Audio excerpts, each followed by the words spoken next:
காயத்ரி, காலேஜுக்கு ஃபீஸ் கட்டிட்டியா? கட்டிட்டேம்மா. எடுத்த டிடி இங்க இருக்கு. அப்ப நீ எப்படி ஃபீஸ் கட்டிருப்ப? சொல்லுடி, எப்படி கட்டின? சொல்லு, நீ எப்படி ஃபீஸ் கட்டின? அபிராமி தானே உனக்கு ஃபீஸ் கட்டினா? அசிங்கமா இல்லையா உனக்கு? யார் முன்னாடி நான் வாழ்ந்து காட்டணும்னு வைராக்கியமா இருக்கணும், அவங்க கிட்டயே போய் உதவி கேட்டு நின்று இருக்க. நான் கேட்கலம்மா, டிடி தொலைஞ்சு போயிடுச்சுன்னு அழுதுட்டு நின்று இருந்தேன். அது பார்த்துட்டு அபிராமி சித்தி தான் அவளை முறை வச்சு சொல்லாதடி.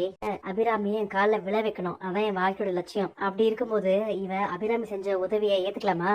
இனிமேல் இந்த மாதிரி ஏதாச்சும் நடந்துச்சு, நீ படிக்கவே வேண்டான்னு உன்னை வீட்டுல உட்கார வச்சிருவேன். வாங்க சின்னம்மா, நீங்க தான் இப்போ ஜட்ஜு படிப்பு படிக்கிறீங்களே, அதனால இவங்க பிரச்சனை எல்லாம் தீர்த்து வைப்பீங்கன்னு நான் தான் கூட்டிட்டு வந்தேன். சின்ன தம்பி, என்ன இதெல்லாம்? இன்னைக்குதான் நான் காலேஜ்லயே சேர்ந்தேன். சின்னம்மா, என்ன பிரச்சனைன்னு தெரிஞ்சிருச்சுல, இப்ப நீங்க நல்லதா ஒரு தீர்ப்பை சொல்லுங்க பாப்போம். என்னங்க, சின்னம்மா சொன்ன முடிவை நீங்க 2 பேரும் ஏத்துக்கிறீங்களா?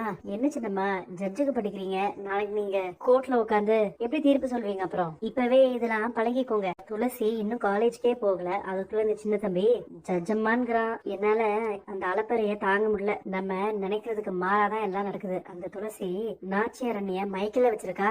எனக்கு என்னமோ இந்த சொத்தை பாதுகாக்கிறதுக்கும் நாளைக்கு அவங்களோட பாதுகாப்புக்காகவும் தான் இப்போ துளசிய தயார்படுத்திட்டு இருக்காங்க. மொத்த சொத்தையும் துளசி தான் எடுத்துட்டு போறா. துளசிய இங்க இருந்து விரட்டியே ஆகணும். துளசி, முதல் நாள் காலேஜுக்கு போற, நீ எதுக்கு படிக்க போறன்னு இப்ப இருந்தே ஆழமா மனசுல பதிய வச்சுக்கோ. நீ எல்லாருக்கும் உதாரணமா வாழ்ந்து காட்டணும். நீதான் இந்த ஜமீனோட அடுத்த நாச்சியாருங்கிற எண்ணம் எப்பவே மனசுல இருக்கணும். உன்னால இந்த ஜமீன் பெருமை அடையணும்.